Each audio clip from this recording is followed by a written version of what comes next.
Hi, welcome to another episode of I Love Youth Work. Today I'm here with Reuben Davidson from the Allsorts Youth Project in Brighton.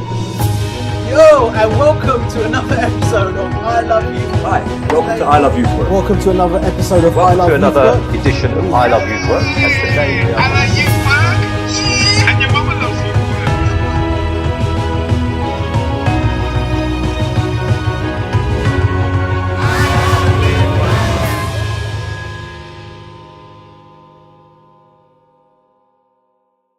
Welcome to I Love Youth Work. Thank you so much. Thanks for having me. Great. So we've got youth workers watching around the world.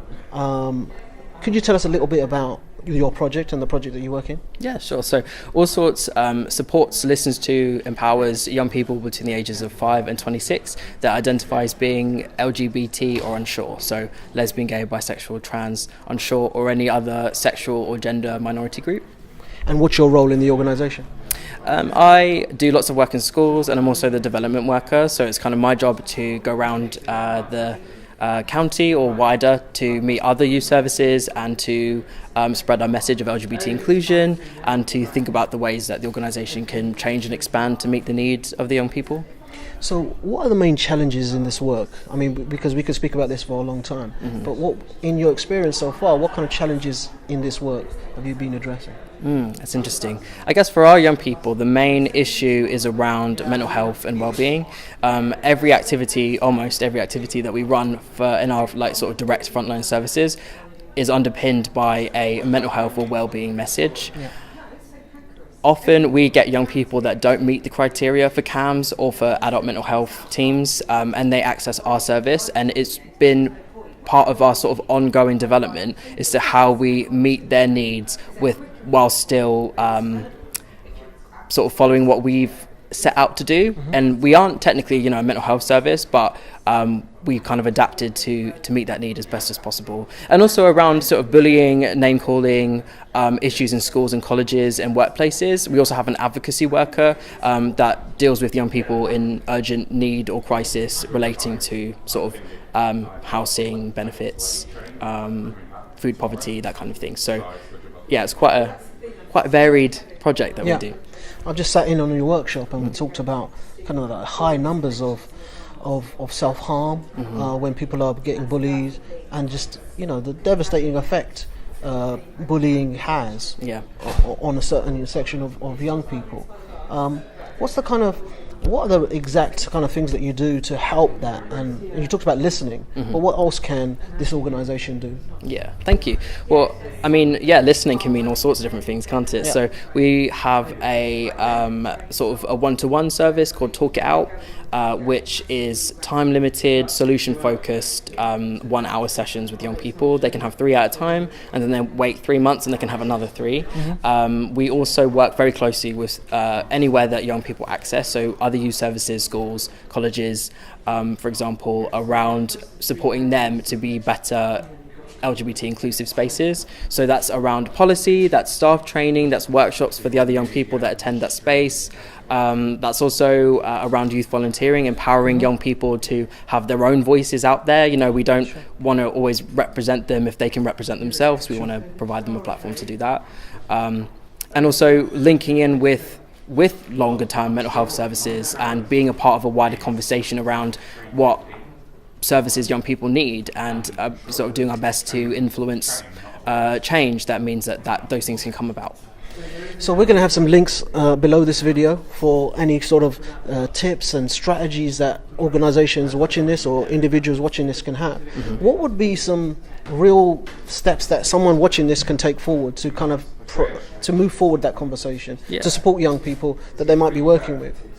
Great. Well, I guess some really kind of basic sort of environmental sort of facilities changes that everyone can make, hopefully, is around gender neutral spaces. So that's toilets, changing rooms if you have them, or at least having a disabled access or accessible space that has a sign on it that says this toilet is gender neutral, for example, and then changing or being aware of the data that people collect. So you need to know how many LGBT young people you support, how those young people identify, give them the space and ability to identify themselves on your forms that they're LGBT, so not just having male, female on there, but also having other gender identity categories, asking them about their sexual orientation is really important. And also just having posters for your sort of most local LGBT service, wearing little rainbow pins on your lanyard. It's important. Absolutely, because if you're a young person that is looking for an adult to come out to or someone to talk about their LGBT identity with, you are on the lookout all the time for those little things.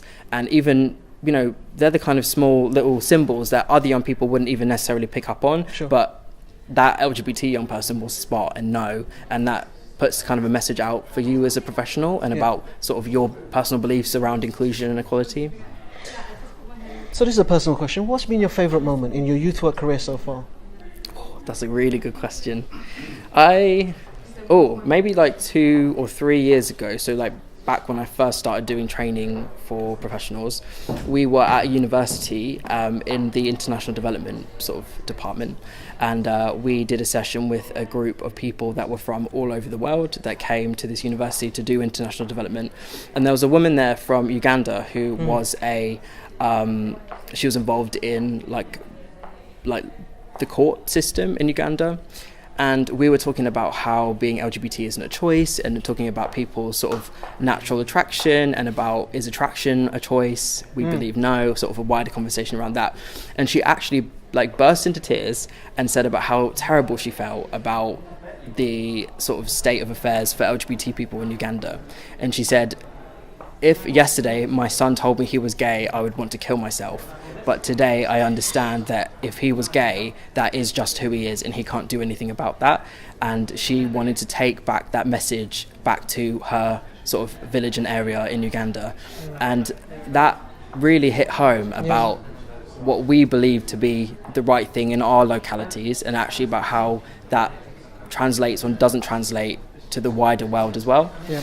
Stonewall has a stat from 2017 that says 1 in 4 people, a quarter of the world's population, believe that being LGBT should be a crime, and that's an incredibly high number. And I want, you know, Brighton and Hove as my city, and the UK to be as multicultural and a bit of a melting pot of people from all over the world. And that means sometimes beliefs that are ingrained or inherent in some cultures are brought over as well. And I want everyone to feel included, and I don't want people to feel sort of challenged with regards to their identity, no matter what identity that might be. So, global equality, yes. Well, thanks for what you do. Thank you so much. Really appreciate that. Thank you. Thanks for watching.